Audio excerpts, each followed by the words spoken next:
Hello, good evening. This is Ghana Tonight. We're live from our news hub here at Adesawe Kanda, also live on 2 Ghana on Facebook, DSTV channel 279, all across the world on 3news.com. On Twitter and Instagram is at Ghana_tonight. Let's connect. Tonight, Office of the Special Prosecutor comes under scrutiny as the Commissioner of SEPS, that's the Commissioner of the Customs Division of the Ghana Revenue Authority, Colonel Kojo Damwa, raises red flags over a recent investigative report which indicted some officials of the Customs Division of the GRA and La Bianca. Remember this, that's a company owned by a member of the Council of State, Eunice Asumahene. We'll get into that. Stay with me. Also, Managing Director of the Electricity Company of Ghana speaks to recent development in the power sector. He spoke exclusively to Ghana Tonight. When will power be connected back to the Yilo and Lower Krobo areas? Will tariffs be increased? All these questions you'll get answers to tonight. Stay with me. July inflation hits 31.7%. We focus on food inflation on Ghana Tonight. I'll find out whether the prices of food would go down anytime soon on the market. It's about the bread and butter issues, isn't it? Stay with me here on Ghana Tonight. Let's settle for Ghana Briefs.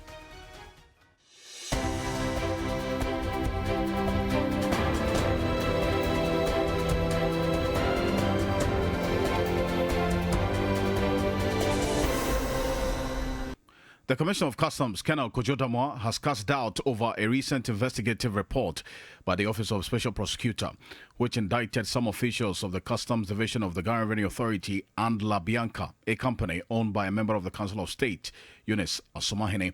If you read it very well, there's nothing in it. It's hollow. It's actuated by malice. And those who are behind it, they know themselves. Some divisional chiefs in the Yilo Krobo traditional area are engaging residents on a memorandum of understanding before power is restored. The engagement is expected to find a lasting solution to disagreement over billing and the installation of prepaid meters. July inflation hits 31.7% from 29.8% in June. High transport fares and food continue to push the upward trajectory of inflation. Ghana's economy has been dealt another blow as Fitch Ratings has downgraded Ghana's long-term foreign currency rating to CCC from B- Fitch less than a week after S&P's downgrade.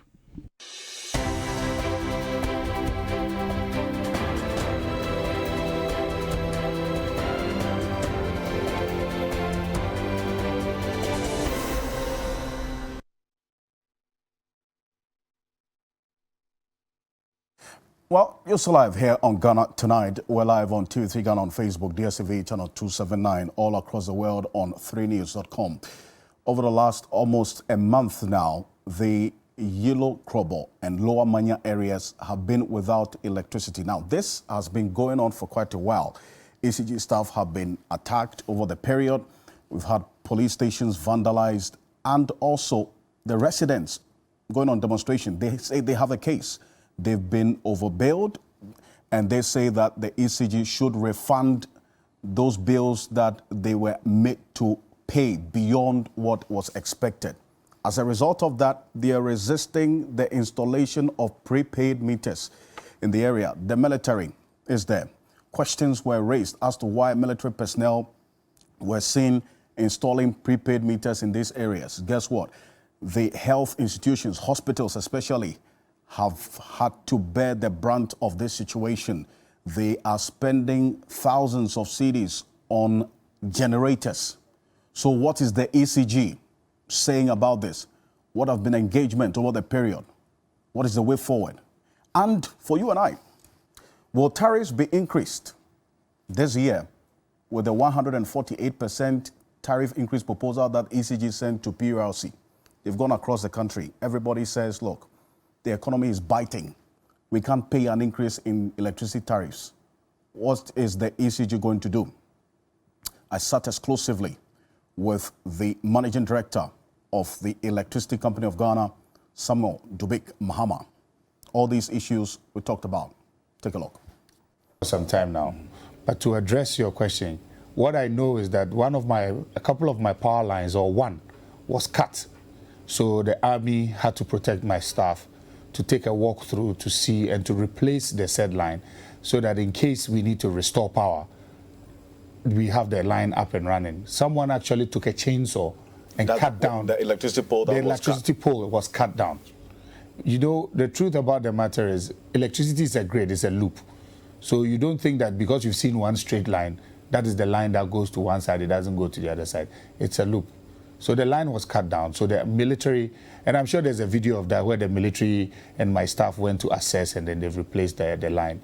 Because I know conversations are still ongoing for us all to do the right thing and to restore power to the You talk about conversations going on. How far have you gone with the conversation to do the right thing? Well, we've met with a few of the chiefs and we've had the conversation. Before I got into the chair as ECG MD, I was on the board. And being on the board, I was quite conversant with some of the issues.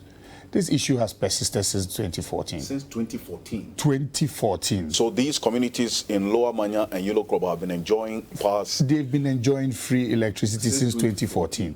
The initial conversation was about wrong billing and our billing system. ECG, as a company, has accepted its part and its role in the miscalculation in the billing.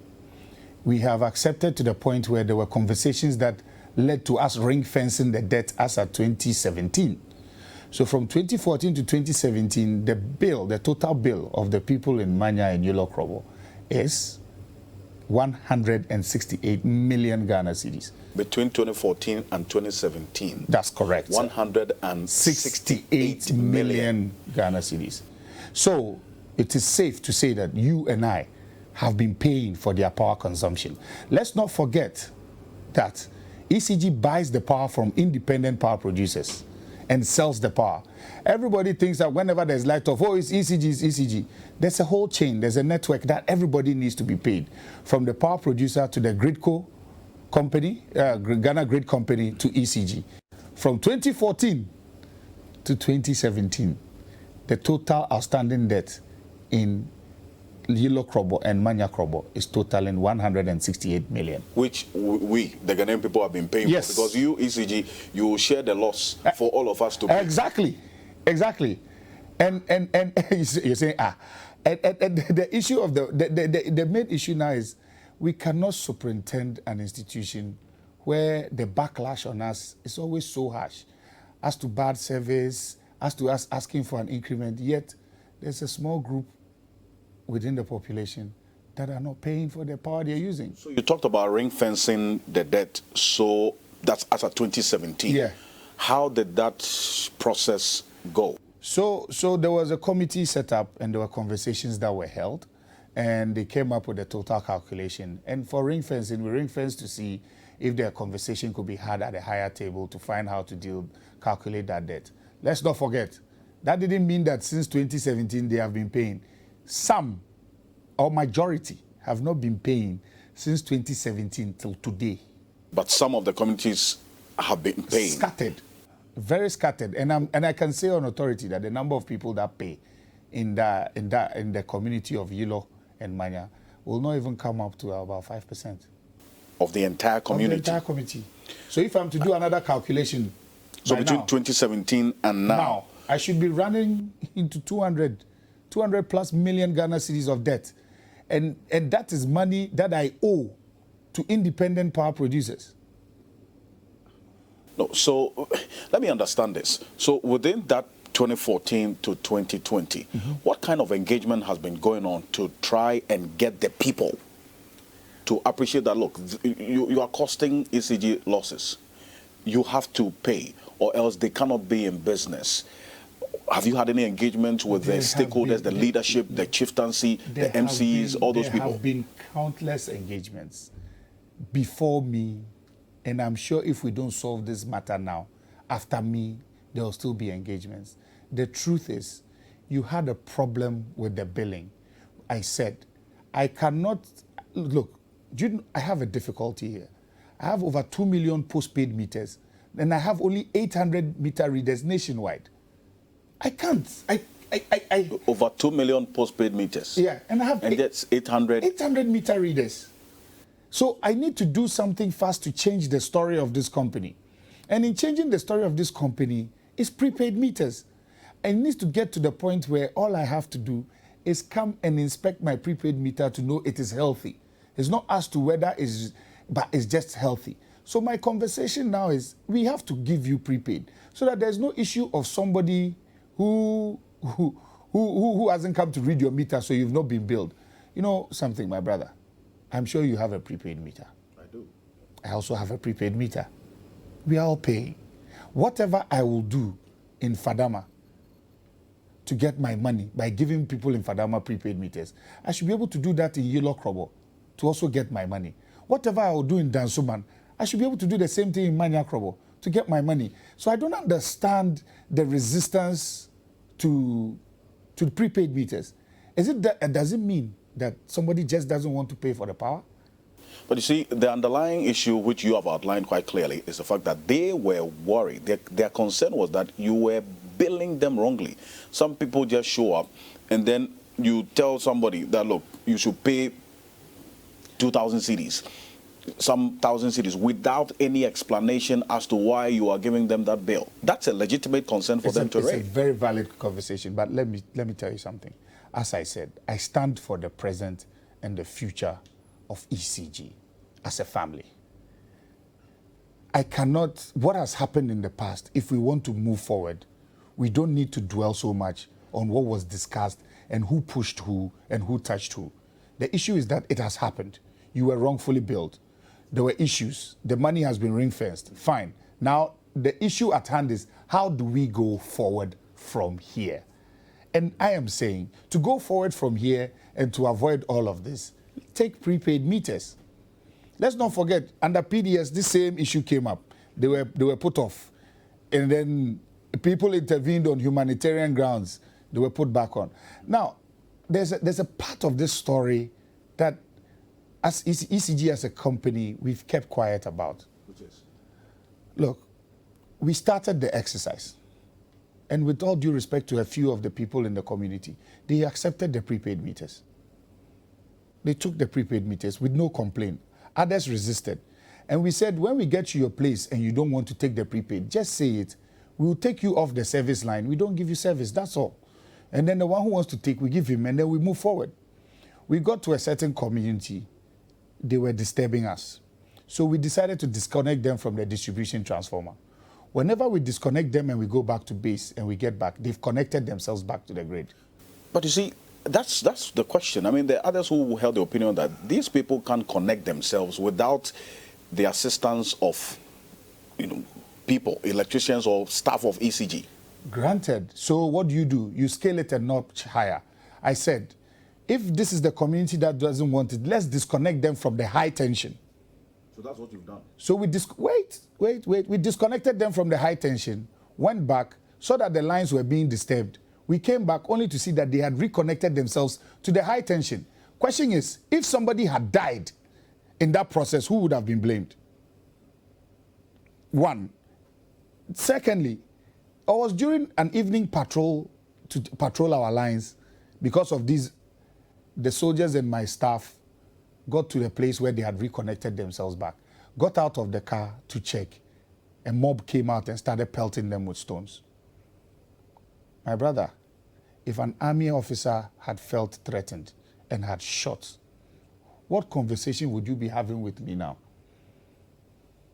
Let's be fair. The mere fact that the company called ECG has kept quiet about some of the things happening doesn't mean that the company is not also getting hurt. They went on a demonstration. They pelted stones at our buildings. They've burnt our buildings down. They've destroyed our vehicles. And you want us to go to the same neighborhood and work? If your brother were to have been assigned to that place to go work, do you think he will go? But the safety of the staff of ECG is important. The army is not there to intimidate. The army is there to assist. They are part of the engineers regiment. Every single officer you see there is an electrical engineer. As you can see, the pictures going around, so they are helping with the installation. The military officers are engineers themselves. They are electrical engineers. How you saw the pictures with them on the Yes, ladders? they were doing the isolation. I was asking myself why military officers are involved in installing prepaid meters. It was carefully selected. They came to us. We've been doing joint exercises because of electrification in the Burma camp and around their military installations. They came to us. We went to our training school. We sat with them for over 2 weeks. And then they were deployed out with the team to also assist and then also to protect. Look, we've not had a good relationship with our customers in Yilo Krobo and Manya Krobo. I don't deny that. But also, we also want to give them the service. But we want them to do the right thing. How do you balance the right thing that you're doing with the social good or the impact that is having on, for instance, health institutions that are having to spend? In fact, the last time I checked, one health institution was spending over 30,000 cedis on diesel to power their generator for within 2 weeks. Okay. And then also some of the businesses in the community that are suffering. In fact, some of them are closing down as a result of this. So you're doing the right thing by ensuring that, look, you get people who have joined power illegally to pay for it, but then also the impact that is having on healthcare delivery, for instance. What is wrong with everybody in that community saying, you know what, let's just take these prepaid meters and let's move forward? Because the whole conversation is about prepaid. If we talk about equality, we should be equal. We shouldn't say we want this when we know very well that this is not what we want. Let's agree that it's prepaid. It serves everybody. But my biggest question is, why don't they want the prepaid? So how about the hospitals? I mean, those health institutions, have you engaged them like for an exception to the mass disconnection? As I said, it's a grid. It's a grid. It's very sad what's going on. And they're a community. All they have to do is come together and let's find a lasting solution today. You understand? For as long as this lingers, these health facilities will not have electricity? This thing wasn't done in abeyance. This decision wasn't taken in abeyance. And I'm telling you, the same way you are fighting for them and championing for them now, if the army officer had shot or they had they have destroyed my power lines, I have replaced them. At whose cost? You are not paying. But I have replaced them. You destroyed distribution transformers. I have replaced them. At whose cost? At the cost of the state? Nobody is coming to save us, my brother. ECG, nobody is coming to save us. We have to save ourselves. We have to save ourselves. And we found out that when we are being hit, that you have 28% in losses. Morally, I cannot go out auditing people's meters and talking about revenue mobilization and revenue generation when just a small group is holding me to ransom. The MC for, I think, Yilo Krobo says that some of the communities are not at fault of what you are talking about, but you have disconnected them as well. So in his view, that's a very unfair treatment meted out to them. It's the same one power grid line that supplies all of them. It's the same feeder that supplies all of them. And I do admit, I have not been fair to some of them. I must admit. But the truth of the matter is, if I do anything, for example, let me use an example. When this whole disturbances started, they started throwing things onto the line. They were disturbing the line. So you have voltage issues. I can decide to give those other places power, but they'll have voltage issues. Because, they're tampering, because electricity travels in a straight line. And when they keep tampering with it, what happens? The voltage goes up, comes down. I will blow something in your house. You come and surcharge me. It will fire. Your house can burn. ECG's fault. So what do? I'm caught between a very sticky situation. I'm caught in a very sticky situation. And how to solve the problem is to be able to bring everybody to the table. All that needs to happen is that we need to agree that ECG staff also need protection. ECG staff are somebody's dads, somebody's mom. They've also bear the brunt of what do you call it? Of the people of my customers in Yilo and Manya Krobo. All I am asking is consensus building. And the consensus building is, we have to give you prepaid meters. You have to start paying your bills. Because other people in Ghana, other Ghanaian citizens cannot be carrying you on their backs. The last time I checked, you lose about close to 3.2 billion to power theft. I'm telling you. Yes. Illegal connection. Illegal connections and power theft. 3.2 billion. 3.2. So if you take the 200 out, I get what? At least I've reduced it to 3 billion, which is a success story. Is this approach going to work? Honestly, it's not, again, it's a plain business decision. It's not an approach or something intentional. If I don't have the requisite staff to man the lines, I cannot give power to the area. I must be able to work in a safe working environment. If I can't grant my employees a safe working environment, then what am I superintending? I cannot send somebody's father or mother out there knowing very well that their lives are at stake, or they will come back home battered and bruised. It's not possible. If you are posting that much losses, or you are losing that much to power theft, what measures have you put in place? I mean, beyond what's happening in Yilo, to address the situation, the national situation of power theft, that amounts over 3.2 billion to you. So, as you can, if you cast your mind back about 6 weeks ago, I'm very customer oriented. I started something called, I gave something out called an amnesty. Others labeled it a moratorium. This moratorium, after we were done, the results came out over 100,000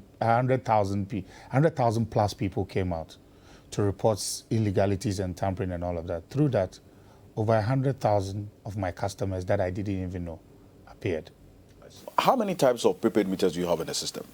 Currently, I would say, I don't have that figure offhand, but at some point, I know there are about 4 local main manufacturers that I deal with. Okay. That I know for a fact that those are the ones I deal with, because we are trying to grow capacity, and we are trying to grow Ghana business. So we are very, very inward looking when it comes to prepaid meters. Yeah. I had figures about 17. Some I've seen other types. Some of them have been cancelled off the list. They've been cancelled off the list because, you know, when you start something, different ones come in. Right now, ECG has gone MMS. It's called a meter management system. If the meter you are bringing to me cannot speak to my MMS, I can't do business with you. So for what I know, the meter companies that have passed and the local manufacturing ones, I know I'm dealing with about 4. You proposed a 148% increase in tariffs. Let's not forget, I don't really want to wade into that conversation because it's subject to PURC. Yes, you've been doing a national consultation on this matter. So I can propose. Everybody says times are hard. We can't pay an increase in electricity tariffs. Yeah. So should we expect an increase in tariffs? To be very honest with you, I'll say it's up to PURC. It's up to PURC. They are the regulator. You want us to pay. Yeah. But if the regulator comes back to me and says, I'm not going to give you the increment, what can I do? I cannot do anything. No, let's not forget, the same tariff has been in place since 2018 up to today. Am I still not surviving? That's the managing director of the Electricity Company of Ghana. What we do know now, but what he's saying, is that there's some engagement ongoing to address the situation in the Yilo Krobo and Lower Manya areas that have been affected by this decision the ECG has taken. We are also gathering that today there was a community engagement that was addressed by the chiefs and opinion leaders in these communities that have been disconnected from power. This is what we got from there. Take a look. We would bring you that shortly and also get to know exactly what the community has resolved to do. While the ECG, we understand national security has also stepped into the matter, and then also some other persons at the presidency. In fact, what we're going to show you, there's one person who is in there identified as a presidential staffer. We're here to check that. But he addressed the community there, assuring them of what's been going on to be able to address their concerns. Take a look. We have to bring peace to the community first before, if we agree on something, then we move on. But he want to use his position to force the prepaid on us, which we believe that will not bring peace to the community. Some presidential staffers are hopeful an amicable solution would be found. They should exercise a bit patience whilst we are working there. Maybe we are in the verge of bringing the lights back, and before you realize different thing happen, it trigger the whole thing again, and it bring down back memories to prolong or just pull back how the lights have to. So we have to just exercise patience for us to work out speedily for lights to come within some few days. Well, so that's the engagement, that's what the community there, but that took place earlier today. So it's something we're keeping an eye on, especially because of this impact it's having on health institutions in the area and the generality of the people there as well, the businesses. This is Ghana Tonight. Stay with me. After this, the commissioner of the Customs Division of the Ghana Revenue Authority is not happy with the Office of Special Prosecutor. For the Special Prosecutor himself. We'll be back shortly after this quick break. I'll tell you why.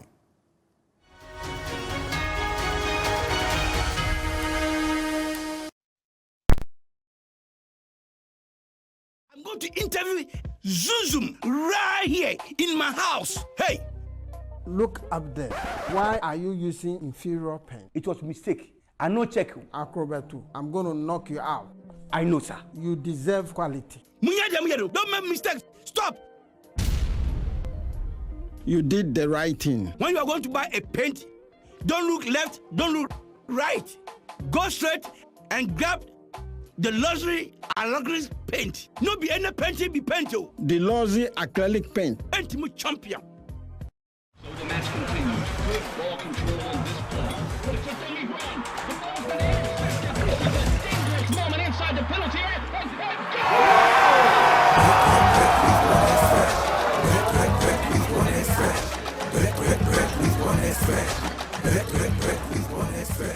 This advertisement has been vetted and approved by the Gaming Commission of Ghana.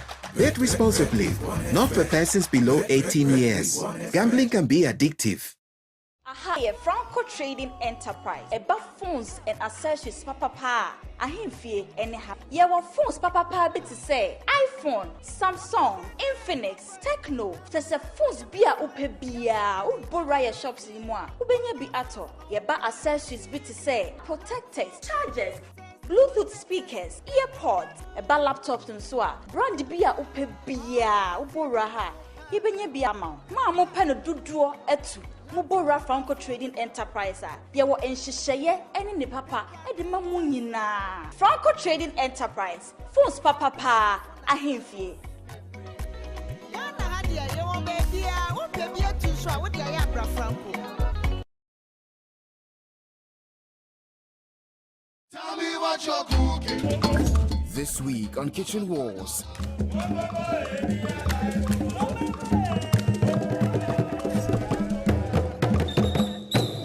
Let's eat. Look at yeah. The only hour I know is what I spoke. You guys have to act like Putin in this kitchen war, okay? Who's finishing first? How many days are in a leap year? 365 days. Wrong. Who cooked this? Cook it again. Your school fee cook. It's the Kitchen Wars. Kitchen Wars shows Saturdays at 8 p.m. on TV3. Kitchen Wars is powered by Gino Tomato Mix, sponsored by Frenat, Morning Fresh, and supported by PGL, Homeland, Happy Kitchen, Happy Home, and Napa Foods.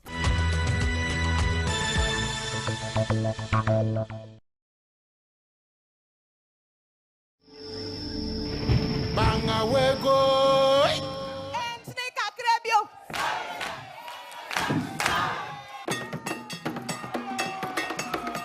Talent, they say, is born, not made.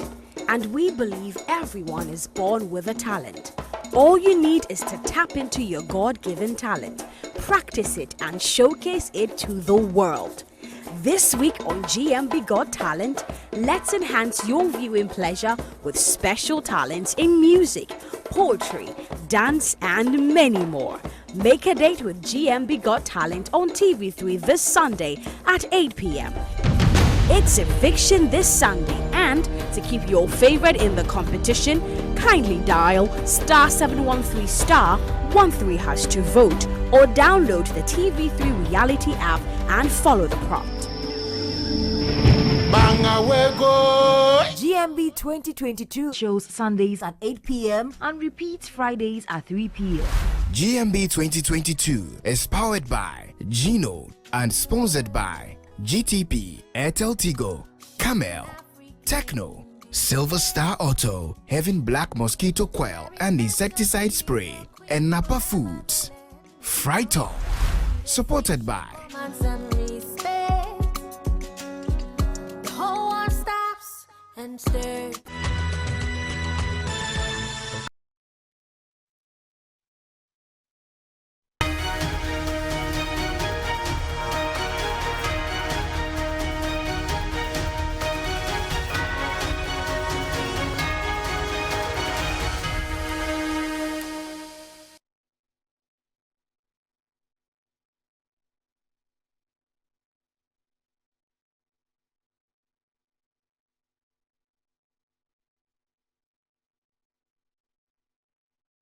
Well, welcome back to Ghana Tonight. We're live on TV Ghana on Facebook, DSTV channel 279, all across the world on 3news.com. This is what you see behind me. Yesterday, we went through aspects of this investigative report by the Office of Special Prosecutor. A little over 1 million cedis has been recovered. Okay? But the commission that is in charge of customs at the Ghana Revenue Authority is not too happy. As a matter of fact, the commissioner himself of Customs, the Ghana Revenue Authority, Colonel Kojo Damoa, retired, has described as hollow a recent investigative report, which I'm going to show you aspect of it, by the Office of Special Prosecutor, which indicted some officials of the Customs Division of the Ghana Revenue Authority and La Bianca. That's the company that's owned by a member of the Council of State, Eunice Asumahene. She represents the Western region on the Council of State. Now, this company was established in 2014, but began the application for the benchmark values application in 2017. Take note of these dates. Now, the OSP, through the investigative report, recovered over 1 million Ghana cedis. This is the money that, according to the OSP report, was the tax revenue that was underdeclared with the help, according to the OSP, of the Deputy Commissioner of Customs, to the tune of a little over 1 million cedis. Now, take a look at why Colonel Damoa is not happy. The OSP, in this report, in fact, found that the reduction in the benchmark values by the Customs Division of Ghana Revenue Authority was unlawful, and therefore, on March 21, 2022, the Special Prosecutor directed La Bianca to pay the shortfall of 1 million. That was a directive to La Bianca, this company. Now, according to this report by the Office of Special Prosecutor, La Bianca has actually paid this money. This said money has been paid. So, what did the OSP say about Colonel Damoa? Why he's not happy? Take a look. According to this report by the OSP, Colonel Damoa acknowledged the disingenuity of the outcome by admitting that the applicants did not meet the legal requirements for the issuance of customs advance ruling. Then again, Ms. Asumahene and Mr. Eche Gadeguku stated expressly that La Bianca did not apply for customs advance ruling. That's what the OSP said about Colonel Damoa. So take a listen to Colonel Damoa and why he is upset with the special prosecutor as per this report. Take a look. All that happened, one of the reasons was because of Mr. Akurugu. He wanted Mr. Akurugu to be seconded to his office, and I said no. Mr. Akurugu is a customs officer, primarily employed to do customs work. And he partner, Mr. Akutofachin, in that office, African Continental Free Trade Area. He deals with tariffs and valuation. And therefore, I cannot second him to the office of the special prosecutor because he has a primary role to play in customs. And then he comes back through the Commissioner General. And again, I said, I insist, and we'll go by that he has a primary role. It is when I don't have a role for him, or I can dispense with his services, I have others to do what he's going to do, that I will give him to you. So I insist. And he calls me to his office when in relation to La Bianca, and at the end of it, he talks to me about this same matter. And I said, yes, it is not the Commissioner General. I wrote it. Go and check it. And I have my reasons. He will not be released to you. He will be in customs. And then behind me, he goes to resign. He's given the position of Commissioner of Police a rank, and he's now with your office. And he goes to make allegations that Mr. Duce and myself, we hit him, and they will deal with us. So that is it. That is the basis of that publication. But if you read it very well, there's nothing in it. It's hollow. It's actuated by malice. And those who are behind it, they know themselves. They know themselves. They've tried it several times. It is not working, and it won't work. I'm ready for any prosecution. That's what he must do. Not to say that they should do further investigations up to 2017. Up to 2015, I have letters written by Deputy Commissioner Demis Agavo granting similar things. And I produced them when he called me. He didn't have the letters, but I had the letters. Oh, so that's Colonel Damoah, the Commissioner of the Customs Division of Ghana Revenue Authority. He's livid. Look, he's hungry. That's what you see there. The OSP in this report further finds the conduct of Mr. Duce. Mr. Duce is the Deputy Commissioner of Customs. He deputizes Colonel Damoah, and the placid coddling by Colonel retired Damoah, these are the words in the report, portends an institutionalized culture of light-hearted unconcern regarding impropriety of action at the Customs Division of the Ghana Revenue Authority. Simply put, what the special prosecutor is saying is that Colonel Damoah and his deputy is sleeping on the job. That's what he's saying in summary. Adam Senano is the co-chair of the Citizens Movement Against Corruption. He joins me via Zoom tonight. Mr. Senano, good evening to you. Thank you for joining us on Ghana Tonight. Good evening, Alfred, and thank you for having me. You and my viewers have the best of two worlds. You've heard what Colonel Damoah has said and the details of this investigative report by the Office of Special Prosecutor. The catchphrase is, the money over 1 million cedis has been paid. So what's your reading of the anger by the commissioner? Well, I'm entirely surprised. I think that he's taking this too personally when the facts do not merit that posture. We know who triggered this process. It's a Ghanaian citizen whose name is known, who has subsequently come to state categorically he's not even satisfied with the findings of the special prosecutor, that much more should have been dug into and done. So it cannot be that this was triggered because of a gentleman called Akrugu who has now resigned and is now in the OSP's office. That is just coincidental.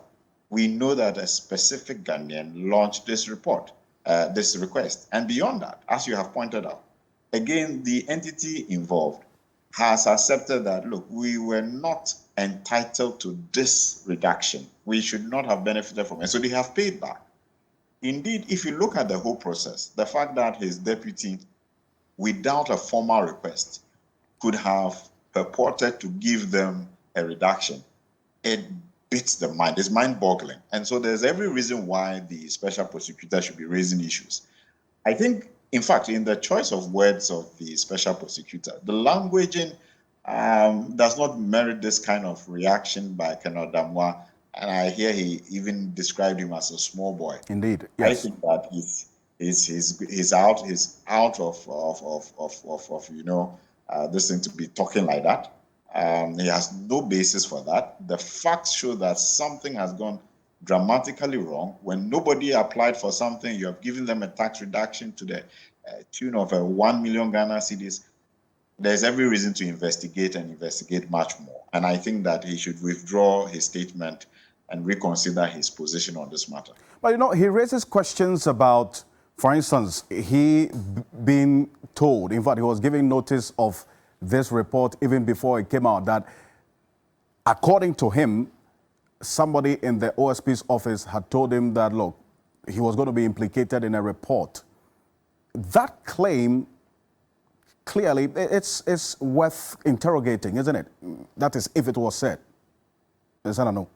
I mean, the OSP report itself indicates that they found him a candidate worthy of interview because of the facts of the matter. And so he already knew, once they interrogated him and interviewed, there was a report being made. So he didn't need an individual in the OSP's office to now mention to him to seemingly seem as if there was something hidden being unraveled. There was nothing hidden. He was interviewed. And in the interview, the facts say that he acknowledged that it was his consent that allowed the deputy commissioner to go ahead and provide that tax reduction, which in the first place was not requested for. So what was the documentation on which basis he gave consent to his deputy? So let's not pretend we don't know that something went wrong and now be angry about Mr. Krobo, who's resigned and is in the OSP's office. There's a total disconnect between the facts and what he's saying, and he ought to embrace the fact that something has really gone wrong. The facts show that he did not do the due diligence. They have extended a reduction to an entity that ought not to have received it. And there's every reason to do further investigations to find out whether other such arbitrary, reductions. And, we are in a debt crisis where we are chasing the IMF. And so there's every reason to pay attention to these details. I see. But so with all this going on, hearing from Colonel Damoah and what the Office of Special Prosecutor report is saying about this incident, and as a matter of fact, the individual involved, that's a member of the Council of State who owns this company, should we be hearing a much higher authority beyond the Special Prosecutor on this matter because of these developments? What Colonel Damoah is saying, the individual involved, and the OSP's report? Well, to be honest, when the aspect of the lack of a letter from La Bianca to the Customs Division was pointed out, what it did was to, in one way, insulate the officials, management, and director of La Bianca from, further immediate action. Because, you see, you need to show that they made this request, which they were not entitled to, and therefore they are party to the decision. And that kinds of, it makes the evidence a little, not strong enough. So it's difficult to, at this time, make the director, the lady, and the management direct parties to what has gone wrong. Except to say that they ought to have known that they didn't deserve it. And it may not make a very good case to say, therefore, want to sack A or suspend B. So there's a bit of a flux in that space. And it's the reason why further investigation looking at other such cases to find out whether there's something else going, whether there's a pattern, will be very useful to determine what is going on. Customs Division. And this further investigation that you call for to establish whether there's a pattern, I mean, you recall this, during the regime of the late John Evans Mills, he paid a surprise visit to the Tema Harbor. We saw what happened. He was livid. We've seen a number of instances where reports have suggested some activity that's going on. So if there has to be a further investigation to establish a trend, who should do that? And at whose instance should this investigation be? Is it the president or the special prosecutor himself should take this further? Well, the special prosecutor has said that he is going to dig further, and we are excited about that. Because if this has happened in one instance, the likelihood that there may be several more, I'm sure in the days and weeks to come, we'll be having other headlines. And the special prosecutor is empowered to do this. So let's allow him to do a thorough job of looking at all these advanced rulings and who has benefited and whether the law was followed. I think it's a very strong case he makes when he says both the law was breached and in any case there was no request made. I mean, it's just mind-boggling how that could happen under any system. So there are questions to be answered. And if he's able to establish a pattern, then that certainly will make a strong case for him when he gets to court and wants to talk about criminal action. At the same time, let me point out that even though at the moment, the evidence is not strong in relation to La Bianca and its officials, for all you know, the special prosecutor may have additional information he's not releasing at this point.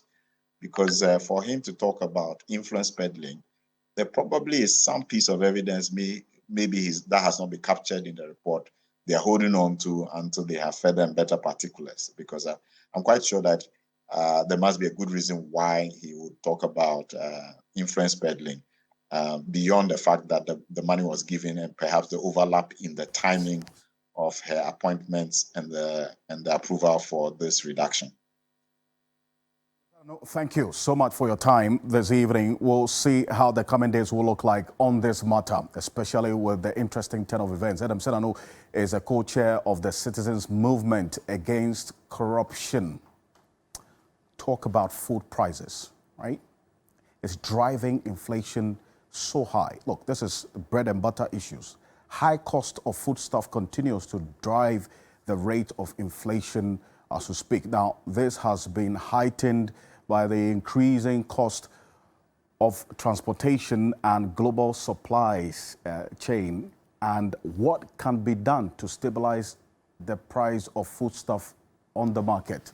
That's what's happening now with this particular situation.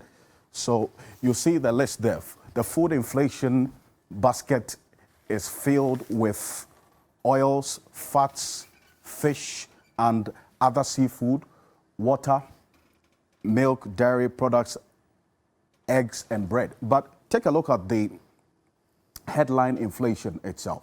Between January and now, how far have we traveled? Okay, so you understand what we're dealing with. This is the headline inflation. This is how we started inflation in the month of January 2022. This is the food inflation trends. January, that's year on year. Take a look at this. In June 2021, food inflation was 7.3%. Fast forward to June 2022, it's 30.7%. Well, in January, we started with 13.9%. And in July, today, that's according to Ghana Statistical Service, the July food inflation is 32.3%. 32.3%. That's according to the Ghana Statistical Service. Food inflation. But take a look at the headline inflation as well. In January, what was the inflation rate? 13.9. And now it's 31.7. So between January and July, we're talking about 17.8% increase. That has been driven largely by imported inflation. That's according to Ghana Statistical Service. It means we are importing a lot of things. We are importing into this country things that we can actually grow, right? And then also the increasing transportation cost, and then the increase in the cost of production for especially farmers. And I'm going to tell you, because we are in the harvesting season, food prices are supposed to go down. So why are we seeing a rather increase in the price of food stuff? The farmers are saying the inputs, fertilizer, the diesel they use to power their tractors to plow their land, all of that is going up in prices. They can't even get fertilizer to buy. So they're buying fertilizer on the open market. Now, let's look at the food inflation again, that trend between January and now. And I'll establish this. When you go to the market, okay, this is how the prices have traveled. July, 32.3%. And then also in January, 13.9%, practically. The items in the food basket, this food basket that you see, you have eggs there. Egg, right? This is the egg. One egg, it's about 2 cedis now, 2 cedis, 2 Ghana cedis, right? If you go to buy this, you can't get 1 cedi egg these days. If you buy a crate of egg, it's about 32 to 35 cedis, depending on the size of the egg. 1 crate. Now, take a look at the list in the food basket. There's fish. Let's look at the list. There's in the items that have been captured in the food basket, the list of items. There is also fish in there. There are eggs, and then you have other items such as oils that we don't even buy. We are importing all of it. Fish. Look at this. This fish, small fish, right? That fish is 3 cedis. 3 cedis. Now, this fish was selling for about 1 cedi about 6 months ago, right? Here's what has happened. Now, even though your income remains the same, the money that you have in your pocket, the money that you're paid at the end of every month, it remains the same. Because of the change in price of fish, you are having to spend more money to get the same quantity of the fish. And look at the ball of kenke, so small. This is 3 cedis. 3 cedis, okay? Previously, you were buying this for maybe 2 cedis, 1 cedi, depending on where you're buying it.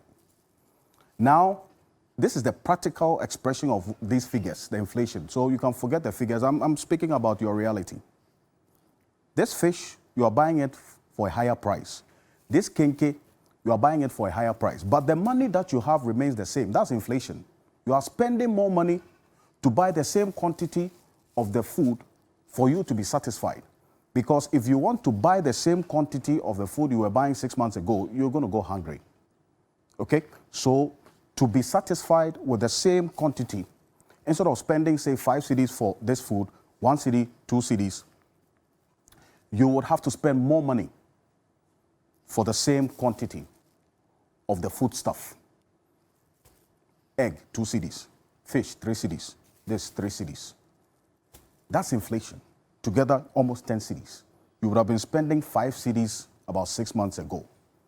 So you are spending more money for the same quantity of the food you used to buy 6 months ago. That's food inflation. That's driving the inflation now. So Dr. Charles Nyaba spoke to me. He's a head of programs. In fact, he actually leads the Peasant Farmers Association now. As to why this is the situation, he joins me on this. Well, you're still live here on Ghana Tonight, and joining us on Zoom is Dr. Charles Nyaba. He heads the Peasant Farmers Association of Ghana. We're supposed to be experiencing a harvest, or just getting ready into the harvest season. Dr. Nyaba, good evening to you. Thank you for joining us on Ghana Tonight. Good evening. Let me also say good evening to your listeners and yourself. So the harvest season is upon us, and we're supposed to be at least having a reduction in the prices of foodstuff on the market. But we are seeing food inflation actually going high over the period. Is this trend going to change, even going into the harvesting season now? Thank you. I do not think so, based on several reasons. We did indicate at the beginning of the season that looking at the way the general production trend is, if things were not changed at the time, we are likely not to experience any better harvest this year. This is because of several factors. When we started the season, we started with very high cost of production, and many farmers who wanted to actually join, those who are already in the production trend, couldn't join. And majority of those who are already in reduced their farm sizes. Others also produced, they were not able to cater for the cost of inputs to apply on their crops. So looking at all these factors, we were clear from the onset that we are likely not to see food prices coming down because supply was not going to be higher than what we experienced in 2021. Even with the harvesting season coming now, the people who are watching now should not expect a reduction in the prices of foodstuff on the market. That's what you're saying, Dr. Nyaba? Yeah, you know, food prices that we put in the market are a component of several factors. Cost of production, as I did indicate earlier, has increased more than 50% for most of the inputs. So there's no farmer who is going to be able to produce and sell lower than the current price in the market because of the recent cost of production. If you take cost of fertilizer alone, more than 3 times the cost of fertilizer in 2021. If you take agrochemicals, more than 3 times the cost of 2021 cost. Almost all the factors of production has increased. Beyond that, we are experiencing very bad climate this year. The rains are not actually favorable. Most of the places farmers planted, they have to destroy their crops and replant again because the rains were not coming. So if you put all these factors together, I don't expect to see any changes in prices. If there will be any changes during the harvest at all, it will rather increase. I see. You mean the price of foodstuff would increase in the harvesting season? Yes, we are saying that because especially certain commodities. You see, for now, price of yam is a bit stable, but this is just going to stay for a very short while because this is bumper harvest for yam. So we are seeing yam everywhere. But after a month or two, you are likely to see the supply coming down, and one prices will go up. Well, you talk about the harvesting or the bumper season for yam is interesting because a tuber of yam, that's depending on the variety, Pona, for instance, is selling at 20-25 cedis per tuber. So we're supposed to be in the yam season, but the prices are still high. Yeah, this is because of cost of producing yam. Even though yam, we do not use too much fertilizer, but cost of labor has increased, cost of tractor services has increased, cost of everything has increased. For the farmer to be able to also comply with the general cost of living, the farmer will have to adjust his prices to be able to also sell and be able to survive. So these are the factors that are informing the price that we are seeing.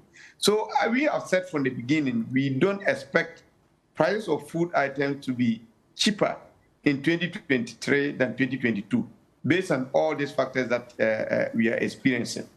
Quite disappointing, but that's the reality, isn't it? Dr. Charles Nyaba, thank you so much for your time on Ghana Tonight.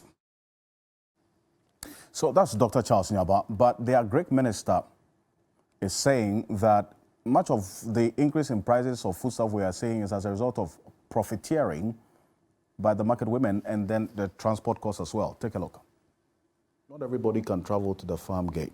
So the food will be available there, but the affordability question is as important as the availability question as well. So if it is transported and the cost is going to go up, because the trader is calculating the transportation cost and passing it on to the final consumer, certainly that should be of concern to you, the ministry. Of course it is of concern to me. It is of concern to me because it's not proportionate. The price that the final consumer pays in Accra does not reflect all the costs if you put it all together.